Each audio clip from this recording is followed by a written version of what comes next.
Bonjour à tous, aujourd'hui je vais vous faire un tout petit tuto pour vous montrer comment j'utilise les néocolores de Caran d'Ache pour faire des fonds ou des parties de certains de mes colos.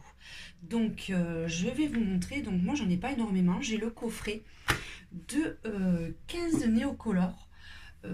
Franchement pour l'instant ça me suffit largement. Après vous avez une gamme beaucoup plus grande, mais pour le moment j'ai plutôt investi dans les gelatos où j'ai un peu plus de choix que les néocolores parce que je préfère les utiliser parce que j'utilise beaucoup plus essence sans odeur, mais j'avoue que ça fait quand même de très très jolis rendus. Donc on va faire une petite démo. Je vous en avais déjà montré quand j'ai fait mon coloriage mystère la dernière fois, mais là je voulais vous montrer vraiment comment je réalisais ce type de fond. Donc là c'est sur un dessin d'un livre de Maria Troll. Donc il n'y a pas énormément à faire, vous voyez, c'est vraiment cette toute petite partie parce que le fond était déjà noir et puis beaucoup de coloriages qui ont été faits au Prismacolor, mais il reste quand même cette partie en bas et je voulais essayer de faire un petit effet aquarellable, un petit effet pastelisant comme j'aime bien le dire avec cela. Donc déjà on va regarder le coffret. Donc ce sont des sortes de pastels à la cire qui sont aquarellables. Donc ça se présente sous cette forme. Des petits bâtonnets qui sont très pratiques contrairement aux gelato parce qu'ils sont fins et c'est un peu plus facile à appliquer. Vous pouvez les utiliser également à sec. J'aime beaucoup moins l'effet.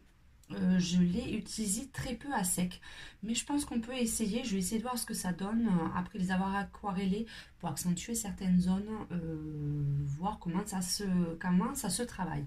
Et pour les aquareller, moi je me sers également du pinceau stylo de la marque aussi Caran d'Ache qui se présente sous cette forme. Alors, il est un petit peu mimi cracra parce que je m'en suis servi.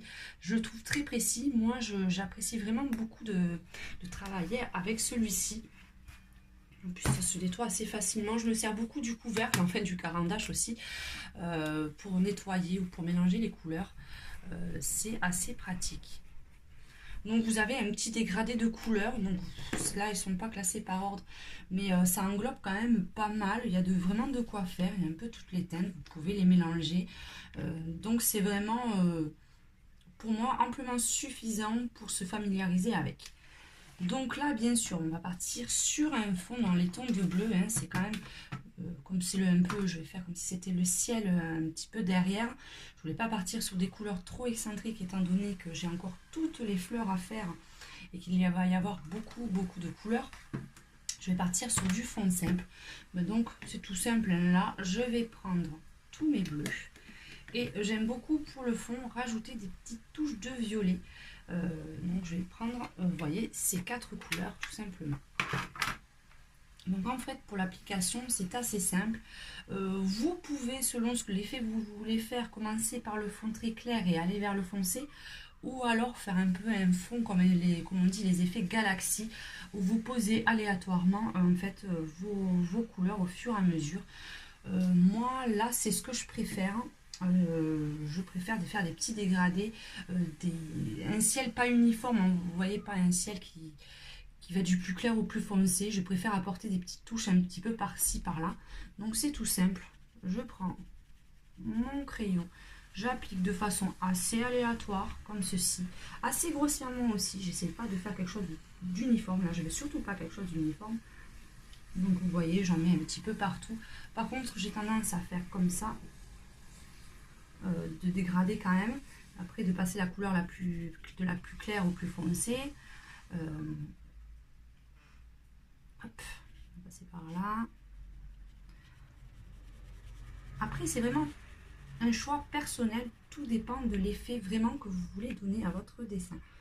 Donc là j'essaye quand même d'aller au plus près mais de ne pas coller non plus, vous voyez, au dessin, pour ne pas trop déborder dessus quand je vais passer après. De toute façon après je vais l'étaler avec l'eau, donc c'est vraiment de façon très très rapide, hein. Je sais pas de faire des traits bien uniformes, tout droit, ou de remplir tout. Je laisse des petits espaces blancs parce qu'il va, c'est ça qui va faire en fait les nuances hein, de votre colo. Donc là, on essaye de passer un petit peu doucement, de pas trop empiéter mais sur le dessin à faire. Bon, même si vous débordez, c'est vraiment pas bien grave. Donc vraiment, je passe partout. Puis après, il faut accentuer. Si vous voulez que le fond soit assez clair, assez foncé, vous faites des zones plus ou moins claires et plus ou moins foncées. Hein. Tout dépend vraiment, vraiment de l'effet que vous souhaitez apporter à votre dessin. Excusez-moi si je m'arrête de parler, c'est en fait j'attends une livraison. Comme les livreurs ne sonnent pas forcément à la porte, il faut que je sois attentive au moindre bruit. Hop, on passe par là. Le violet, c'est vraiment des toutes petites touches que je vais mettre par-ci, par-là. Je ne vais pas en mettre partout, je ne vais pas en faire vraiment énormément. C'est vraiment pour apporter un petit côté et j'aime bien l'effet que ça donne en fait sur pour certains mélanges. Donc après, comme ça aquarellable, il faut éviter de le faire sur du papier qui soit trop fin pour que ça soit évité et surtout que ça gondole en fait. Pour pas que le papier gondole trop. Donc là, il n'y a aucun souci, c'est du Mariatrol. Le papier est extrêmement épais. Donc on n'a pas de surprise. Le papier tient très bien. Mais vous voyez, quand vous avez des petites zones comme ça, c'est quasi impossible de le faire au gelato. Parce que le gelato, vous savez, ils sont très, ils sont gros, ils sont beaucoup moins précis en fait que les néocolores. Hein.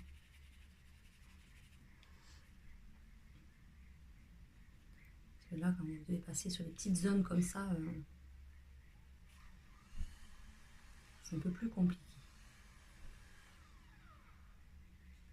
Donc après, ça ne s'use pas spécialement très vite, hein, parce que là, je les ai maintenant depuis un petit moment. Je m'en suis pas mal servi. Donc vous voyez que ça tient bien, ça s'use pas spécialement très vite. Bon, après, tout dépend de la quantité que vous mettez. Après, je n'appuie pas non plus énormément. Hein. Je laisse un petit peu de matière, mais pas non plus beaucoup. Voilà, il faut regarder parce que par-ci par-là, vous voyez, hop, je vais mettre un peu plus sombre. Vous avez des toutes petites zones qui sont libérées. Là aussi, c'est pareil. Et ensuite, ben, tout le fond est noir du colo. Vous en avez là aussi.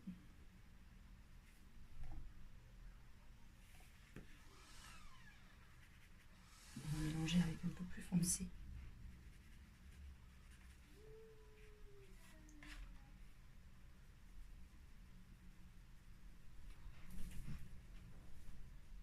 Voilà. Donc ensuite, j'ai juste besoin de mon pinceau, d'une petite feuille de papier. Après moi, je me sers beaucoup de mes doigts, vous allez voir, pour mélanger. Donc déjà, je vais faire les petites zones. Là, il n'y a pas grand chose à faire. Hop, je tapote un peu pour pas qu'il y ait trop d'eau non plus. Alors après, vous avez plusieurs méthodes. Vous pouvez faire passer soit comme ceci, ou alors vous pouvez faire des tapotements comme ça. Tout dépend vraiment l'effet que vous voulez donner.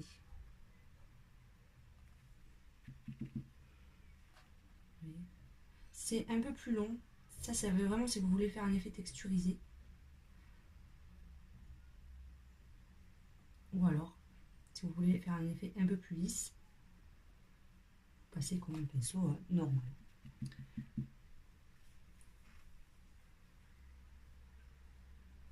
Après, moi, pour pas que ça soit trop uniforme, je vais pas passer tout dans un sens. Je vais aller un peu à droite, à gauche. C'est vraiment pas régulier du tout. Là, on va faire cette petite zone aussi. Par contre, je vais faire attention quand même qu'il n'y ait pas trop de débit d'eau. Donc, je fais quand même attention et c'est pour ça que j'essuie assez régulièrement. Là, on va essayer d'être assez précis aussi sur tout le contour en fait des feuilles. Après, je sais les couleurs que je vais faire, ce sera des couleurs assez foncées. Donc, si je déborde un peu, c'est franchement pas bien grave pour le dessin que je vais faire. Après, si vous souhaitez faire des couleurs plus claires, il faut être plus précis, faire attention. Et c'est pour ça que ce pinceau est bien, parce que comme la mine est un peu mine stylo, vous avez quand même beaucoup de précision. Vous voyez, vous pouvez vraiment faire le contour en détail sans trop déborder, et c'est quand même assez appréciable pour ça. En plus, vous pouvez vous en servir pour aussi les gelato, mais je n'aime pas trop le travailler à l'eau, en aquarellable, ou alors si vous avez des crayons carrément aquarellables, comme vous avez des caran d'âge aussi, vous avez plein des pics aussi, enfin, vous avez beaucoup de modèles qui en font. Allez, on attaque la partie du gros. Soit vous pouvez commencer vers les zones claires et passer au foncé. Moi, je veux vraiment que ce soit bien mélangé. Hop. Donc, je passe un peu partout. Vous voyez. Là, j'ai vraiment pas envie d'un fond tout linéaire, tout lisse. Donc, je fais des petits ronds, je fais des tapotements, je vais sur le clair, je vais sur le foncé. Quand je vois que mon pinceau est trop imbibé de couleurs et que ça fait des couleurs trop uniformes, je n'hésite pas avec mon sopalin à essuyer. Et à certains endroits, vous pouvez même, vous voyez, je tapote avec le doigt pour faire un effet un peu plus de matière.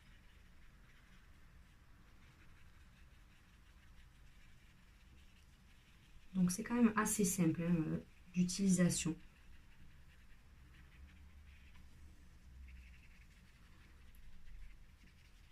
Vous voyez là, je passe sur le clair, je remonte un peu sur le foncé, je vais passer sur le violet. Et là, vraiment, des petits cercles. Quand je vois que ça fait trop de traces, hop, je vais un peu avec le doigt.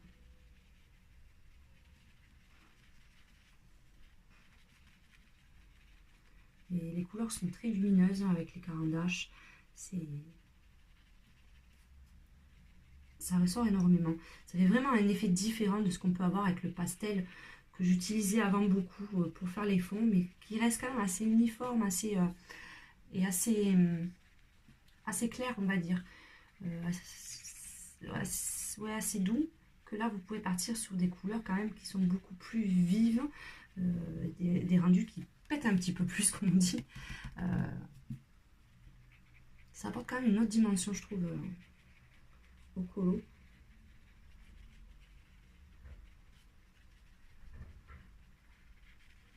Et puis vous arrivez à quand même à faire des fonds très sympas en un temps assez réduit, hein, parce que si vous voulez faire un fond par exemple tout au crayon de couleur, c'est quand même assez long.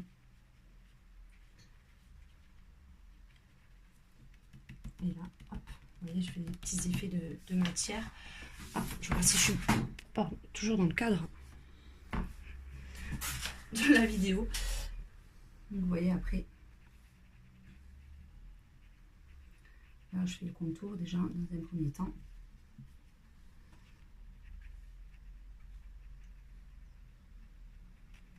Après, je crois qu'il existe des métallisés, enfin, il existe toute une gamme hein,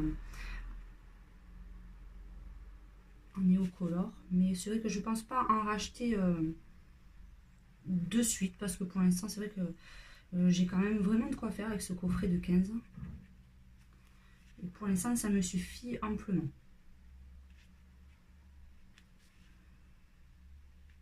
Après, j'essaierai quand même, je vous ferai un petit tuto pour faire carrément un colo en entier, tout un colo, uniquement avec les néocolores. Je pense que le rendu peut être vraiment très sympa. Je pense que je le ferai aussi sur ce livre, sur un avec que des fleurs, pas avec des personnages, mais parce que j'ai rien pour faire les visages avec, mais un avec que des fleurs, je pense que le rendu peut être assez sympa. Donc là, c'est pareil hein, que le premier, on fait de façon aléatoire des petits ronds, comme on voit qu'il n'y a plus assez d'eau, ou que le crayon, enfin le pinceau, est trop gorgé de couleurs, on l'essuie.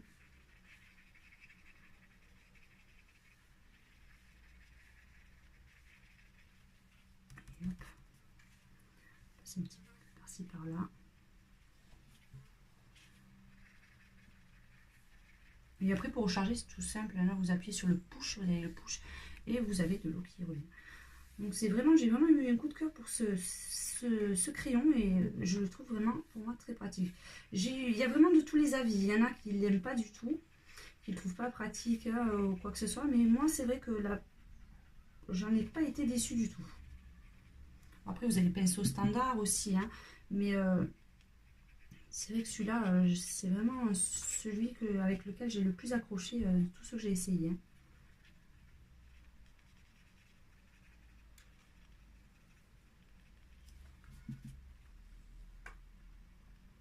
Donc là, on a peut-être par contre la partie hop, plus compliquée.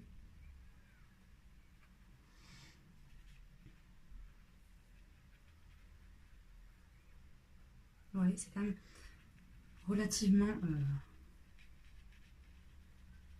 facile à manier et à utiliser. On va voir par contre, je n'ai pas testé encore ce que ça donne de repasser un petit peu. Vous voyez, si vous voulez accentuer certaines zones.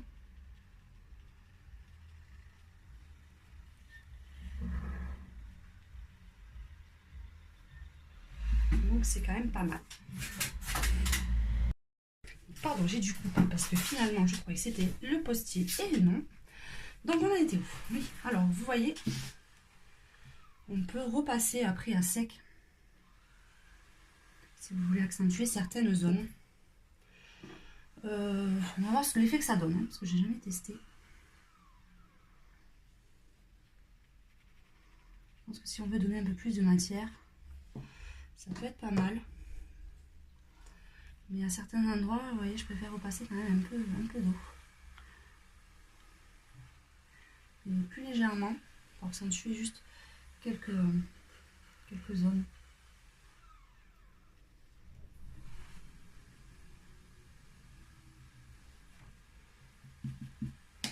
Donc voilà, je suis assez satisfaite de mon fond. Ça donne un rendu assez sympa. Je vais le mettre un peu en hauteur pour voir s'il n'y a pas des endroits à modifier.